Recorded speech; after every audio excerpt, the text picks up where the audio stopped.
Welcome. My name is Jasmine Kamboj, and I'm a medical oncologist and hematologist in the state of Minnesota and your host for the day.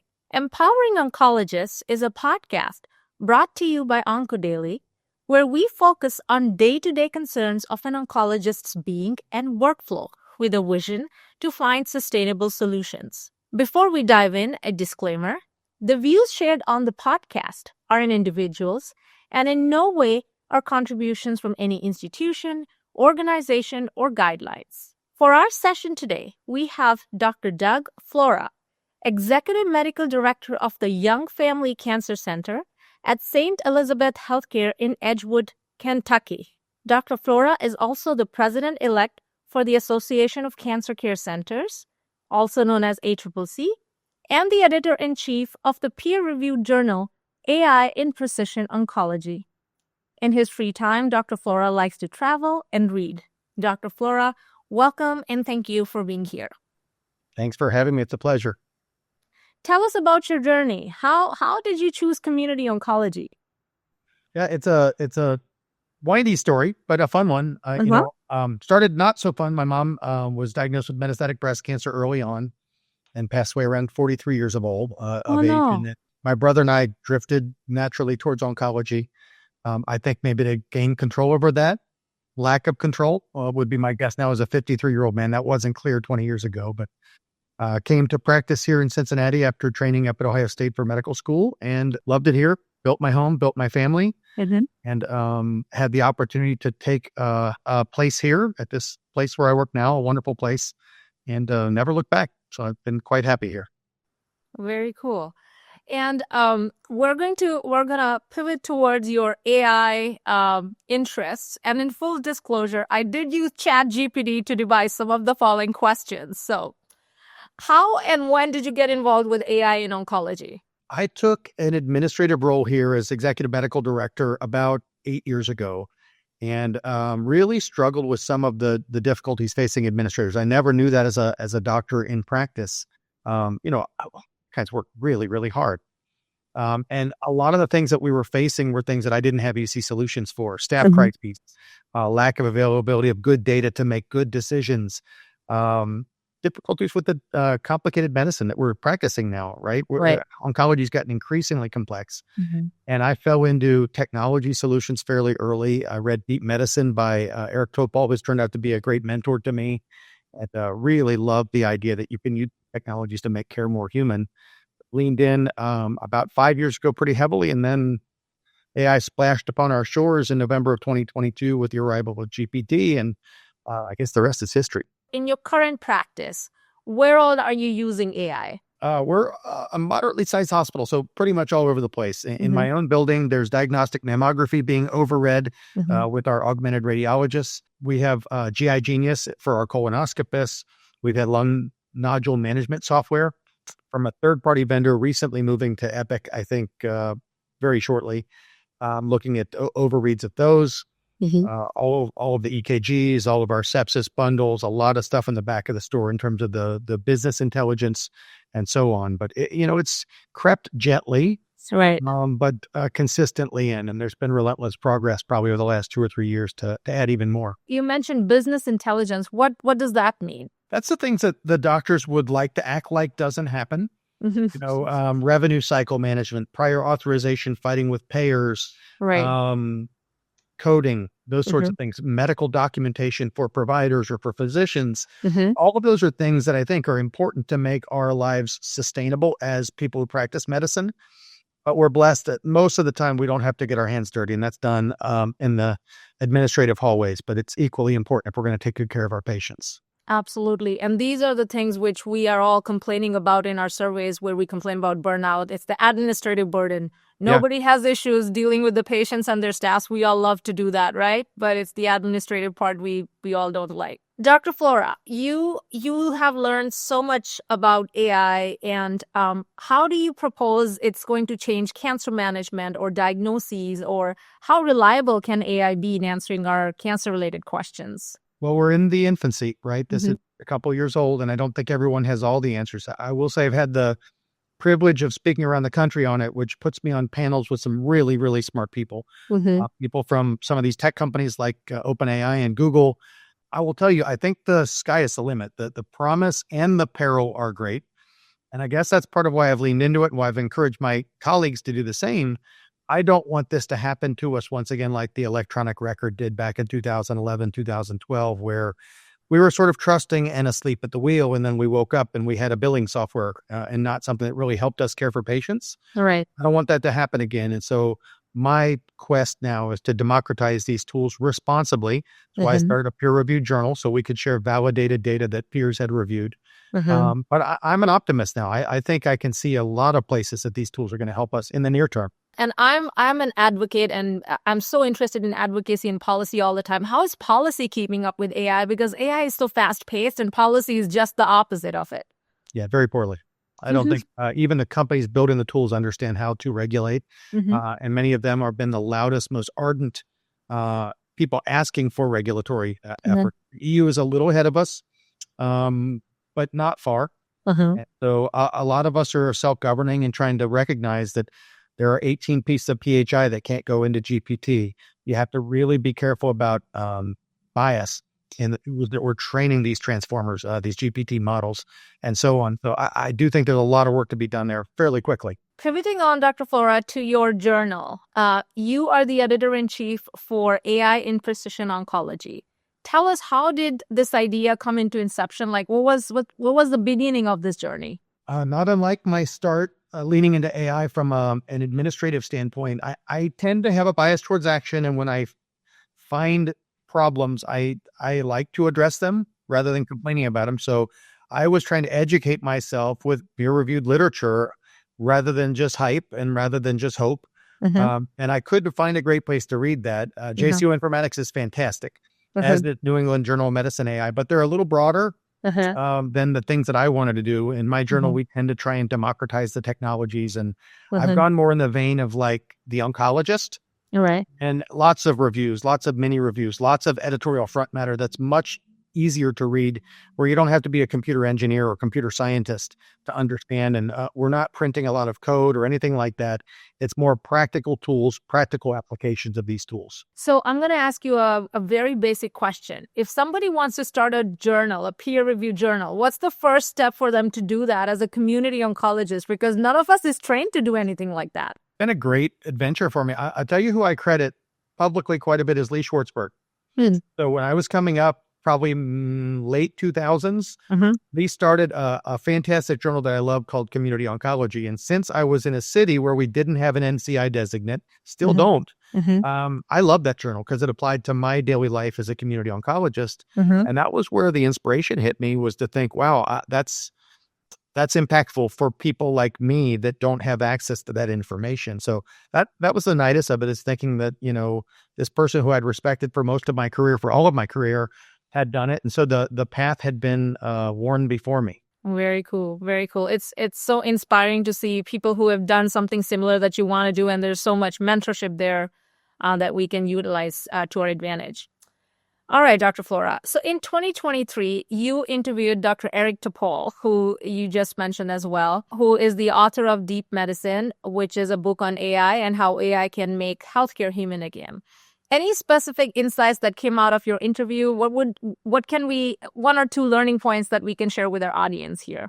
I'd say two. And first of all, Eric has been very gracious with his time. He's speaking all over the country on these things and has a new book that's just come out this week called Super Agers, which is going to do for longevity what he did for deep medicine a few years ago. He's just a big thinker. He's a heavy reader. He reads and posts very, very eloquent things every day, both on LinkedIn and Substack. And I'm one of his early subscribers on the latter. The book, I thought, touched on two things that are critical to my processing of AI. One is that by giving these physicians back time, we can hopefully make care more human once again. That's the whole theme of the book. And that really resonated with me. I don't type well. And so I hate doing my notes in the room with the patient. I can't look at them. I'm over here, and you miss the nuance of the husband getting vagal or the daughter getting hives on her neck because you've shared too much bad information. And so that was number one. Number two, I would say not necessarily in deep medicine, but he touched on it. But since then, and we published one of his pieces It's about how to upend cancer screening. And I really think we could be doing better. Right. We both have commented we find it arcane that Mm-hmm. we're still screening based upon simple things like chronologic age. Whereas you can screen a 50-year-old heavy smoker, but not a fireman who's 49. Whereas the risks are opposite there. And you should be screening much more intelligently in 2025 with polygenic risk scores or other things that are out there that are readily available. So I would say we both really feel strongly that we can do better at detecting cancer in its faintest footsteps. And I've learned a lot from his takes on that. That's fascinating because you bring in two really important points. Because if we screen early and we prevent cancer from happening in the first place, all the rest of the downstream issues that we face are taken care of in that one step. So Yes, exactly. yeah. All right, Dr. Flora. So in February of 2025, very recently, there was an article published in your journal, which was about the evolving role of physician informaticists in oncology in the era of artificial intelligence. This was by Dr. Nikhil Thakur and his team, which also quoted that by 2022, we have over 2,000 physicians in the U.S. who have achieved dual board certification in clinical informatics and a medical specialty. And these are professionals who integrate clinical and health IT expertise. They act as liaisons between clinical caregivers and IT developers.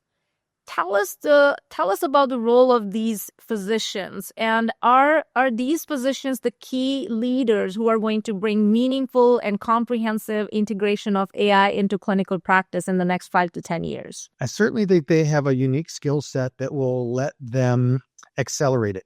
So Dr. Thakur is a dear friend of mine. I'm texting him right now, actually. He's the deputy editor for our journal, and we write quite a bit together on these topics.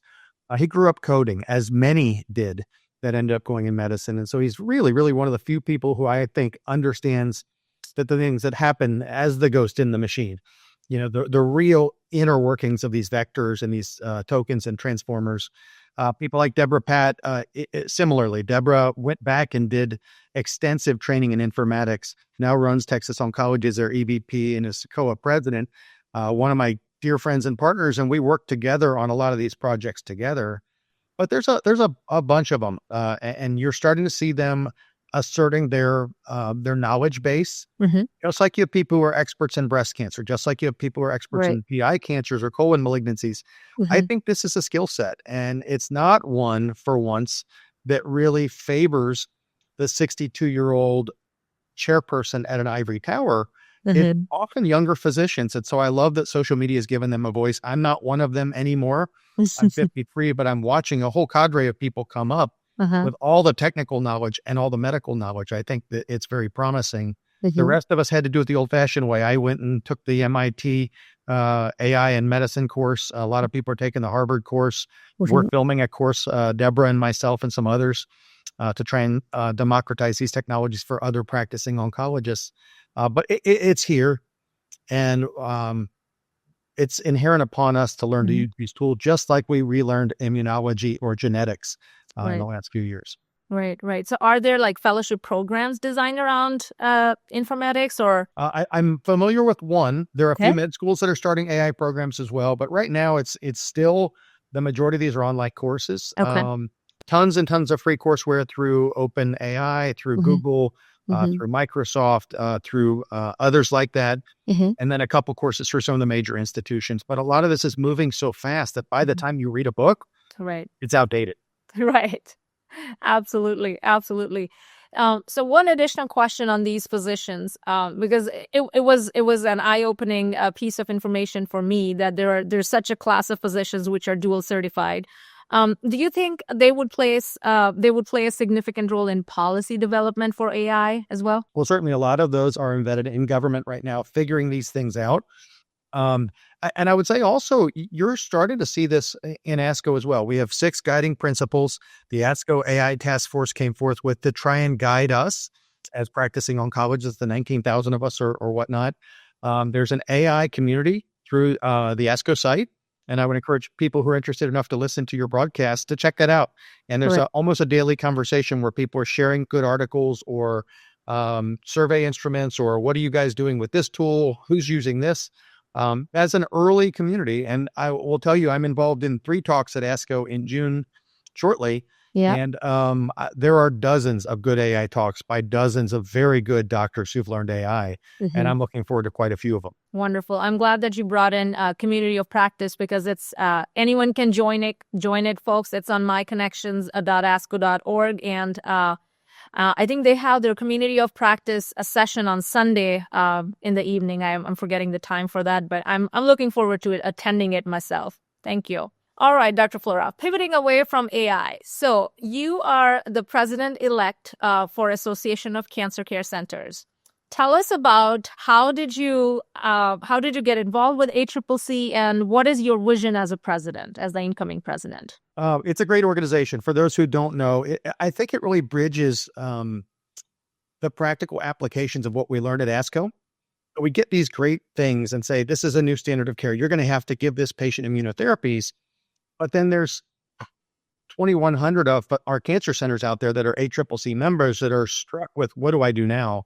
How do I manage these toxicities? How do I build an immunotoxicity task force? That's where ACCC comes in. And so I feel like they're very, very complementary organizations. It's the builders, and it's the nuts and the bolts for people who run practices, who care for patients. And it's not just community oncology centers. We've got a bunch of NCI designates like Markey Cancer Center, City of Hope is a member, a bunch of others. But it's a great repository of about 47,000 members at 2,100 institutions sharing best practices. Again, on a daily thread, like a BuzzFeed of, hey, how do you guys deal with nurse navigation billing? Or what did you guys do to build a precision oncology prevention clinic? And then everybody weighs in. The last thing I saw, that there were 46 teams that logged on to a webinar that we hosted here through one of my directors, because we were looking to build an urgent care. And so 46 different centers who were interested in building an oncology urgent care logged in and shared best practices with 2 places that were doing it very well, who did our presentation on that. I love that sort of collegiality. What would be your advice for fellows or trainees? Because as a fellow, I didn't even know that there's something called as ACCC. So we all are involved with ASCO and ASH, or at least we're members of ASCO and ASH as fellows. How can fellows learn more about ACCC? Yeah, it's ACCC.org. I post their stuff on LinkedIn very frequently because I'm very proud of the work that's being done. They've got a gigantic library called the Optic that is almost everything that you would look for that a bunch of us have put together. Probably 30 people worked for a couple of years to build this content library of how to. So I would liken it to when we read in Blood, How I Treat. Right. ACCC is how I build. And so if you want to build a community CAR T program, they have a white paper. If you want to build that immunotoxicity task force, white paper. And it's a very easy, very accessible thing. I think they're rebooting the website right now, but national meetings all over the country. This one will be in Denver, which is going to be a kick. In October, be 1,000 of us there acting like we're Coloradans, with bonfires and breweries and barbecues and people hanging out with live music and their dogs, which is all of my favorite things. So I'm looking forward to this one a lot. Those are some brilliant and very fun insights. Thank you. Thank you. You're also very involved with Community Oncology Alliance. And we just were there at the meeting, which was fascinating again. And again, how can fellows get involved with Community Oncology Alliance? I do want to point out that I was super impressed myself when I saw that there were 45 fellows that were sponsored with scholarships to come and attend COA annual meeting and also get involved with advocacy efforts by COA. So that was great. But at a fellow level, what can fellows do to get involved with Community Oncology Alliance? Yeah, these organizations are fantastic. It goes back to that Stephen Covey thing, sharpen the saw. I love at 53 being around people that are functioning at the highest level of their profession. Particularly for me, Deborah Pack coming in as the COA president, I think represents a lot of the best of community oncology. I mentioned her earlier, and I'm not trying to swing this all about Deborah, but she's a good friend, and I'm very respectful of what she's built. I'm a huge fan too. She's wonderful, but she's a kind doctor. She's a very, very caring, gracious person.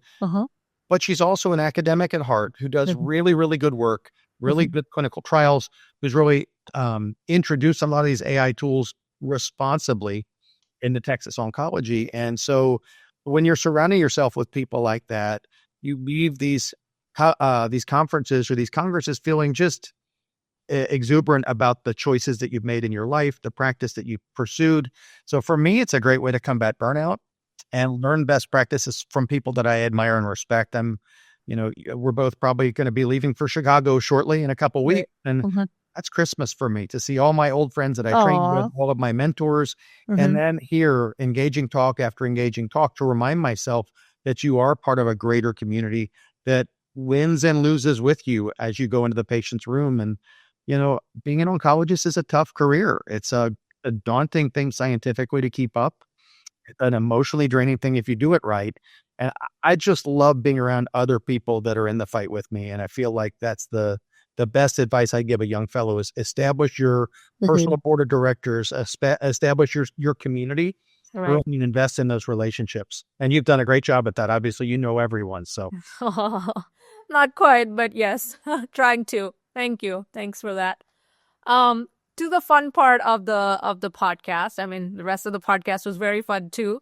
But rapid fire about you, Dr. Flora. oh, What is your favorite book? I know it's a very unfair question. I get that all the time because there's so many great books. no, I read obsessively. And so I'm always reading some CIA thriller, some business or self-improvement book, and then something I think is deeper. And so from the Pulitzer Prize stack is definitely Emperor of All Maladies.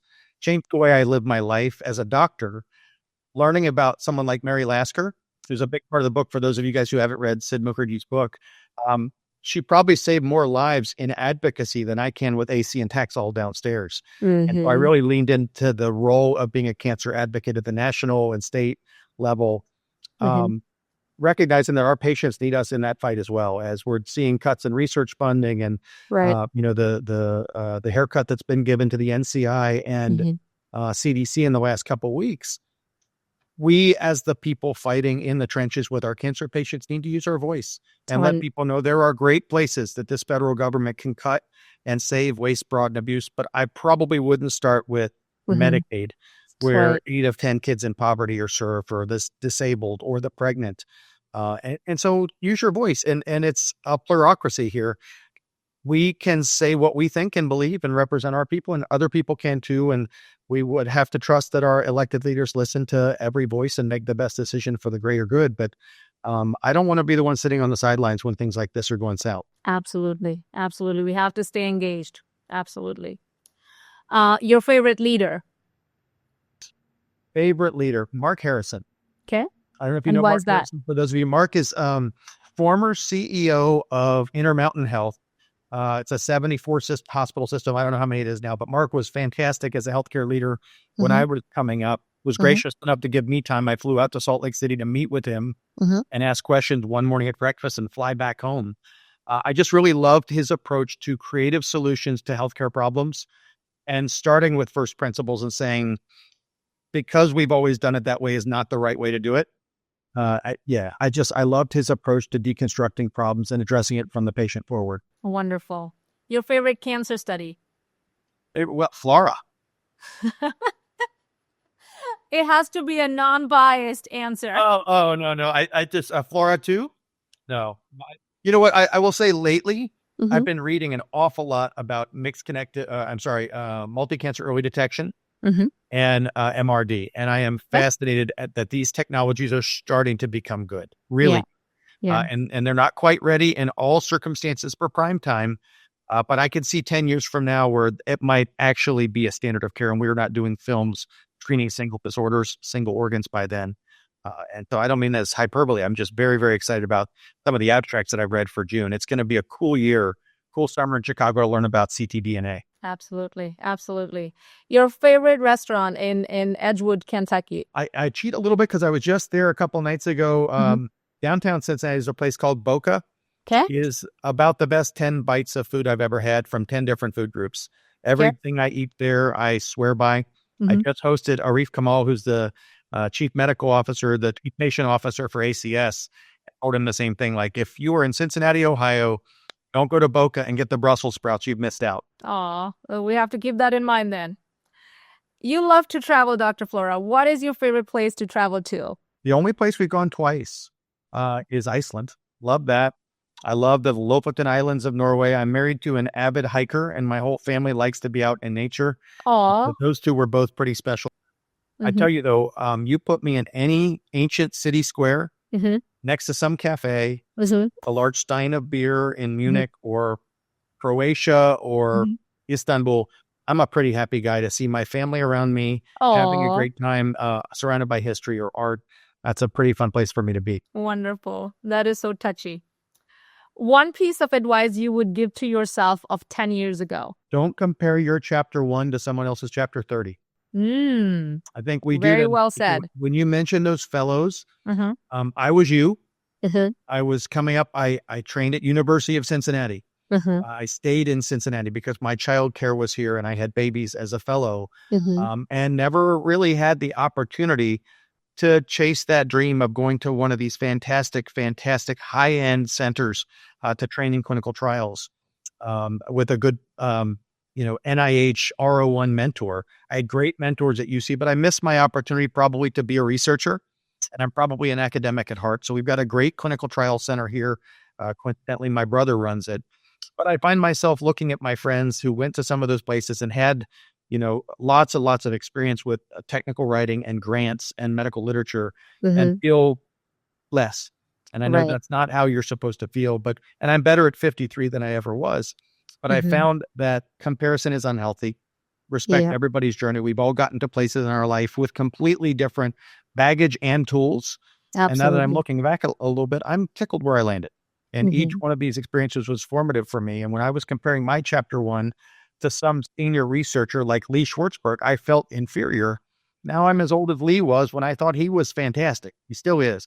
But you know what I mean? It's you've got to be fair to yourself. And it takes a long time to build a broad career. It's not a linear path, right? Correct. Wonderful. Okay, back to a fun fact question about yourself. Why a bow tie? Now I feel like a mascot in this thing. It started out innocently. Honestly, there was a study published from the Infectious Disease Society of America talking about long ties being fomites. And epidemiologically, that's how they were tracking the spread of MRSA and multi-drug resistant Pseudomonas. I switched innocently to a short tie. I like the look. I'm kind of an academic anyway. I look like a neurologist now, but and then it became a thing as we built a new cancer center and we had a lot of press and capital campaign. And then I started getting, lightly criticized if I showed up somewhere without the short tie on. And then it really became a thing. Now, if I wear a long tie, my patients think there's something wrong. Or people, they've literally asked me, where's the bow tie? And I didn't ever mean to be, a mascot, but I guess this thing has taken on a life of its own. We wear some fun ones. I've got pterodactyls and Nemos and bears and sheep. And today I don't even know what it is, sailboats, but I don't know. Let me express my personality now. That's a beautiful story. Thanks for sharing that. It's funny how our patients know so much about us too, right? And they notice, right? They can tell if you're having a good day or a busy day or whatever. It's fun. All right. Last question for you, Dr. Flora. If you were to relive your life, would you become an oncologist again? I have had many, many days where I've questioned that, but I have to tell you, it's a strong yes. I love what I do. I mentioned earlier, my brother works down the hall from me. He's the PharmD that went back to med school, and he's the kindest, most compassionate oncologist I've ever met. For those of you guys who've discovered LinkedIn or Substack, read Dan Flora's work. It makes you feel really, really good about what you do. He's sharing really authentic, personal stories about his life in the exam room. And answering very, very heartfelt questions from patients every day on there. It's fantastic. I love that. I would say my daughter's probably going to end up a pediatric oncologist. She's a strong med student. Seems to be drifting towards the family business. I will say this. I think oncology appeals to a special sort of person. You could probably recognize them in your med school classes. We liked long, deep conversations. We weren't afraid to go into the depths of our patients' caves with them. I'm empathetic and I feel their pain with them. And I think it lets me be better at my job. So do I wish I had chosen ophthalmology for an easier life? Some of those really hard nights when you lose a 27-year-old with Hodgkin's disease, heck yeah. But when I saw 12 cured patients yesterday, it feels better. Now that we're using better drugs, we're using better targeted therapies, we're finding these long-term survivals in patients treated with immunotherapies. It's an intensely rewarding career. And I don't know that I could have made a bigger difference anywhere. Absolutely. Thank you. Thanks, Dr. Flora. That will be all. we have 3 key takeaways for the oncology community from Dr. Flora. Number one, AI is helping transform healthcare and making healthcare human again, as Dr. Topol has mentioned in his book, Deep Medicine. If you haven't read that book, please do. It's a fascinating book. Enjoy your wins and losses together as a community. I love that Dr. Flora is encouraging youngsters and fellows and trainees to build their community and their network together. These are your people who will actually pull you out from your bad days, and these will become your peer mentors. So build your community and enjoy your wins and losses together. And I really loved how you said, don't compare your chapter 1 to someone else's chapter 30, because our progress is not linear and everybody's journey is so different. Thank you, Dr. Flora. Thank you to our viewers and listeners. This is Jasmine Kamboj and Doug Flora signing off on behalf of OncoDaily from our conversation today on Empowering Oncologists. Thank you. Thank you. Don't forget to like, comment, share, and subscribe to OncoDaily on YouTube. Hit the bell icon to stay updated.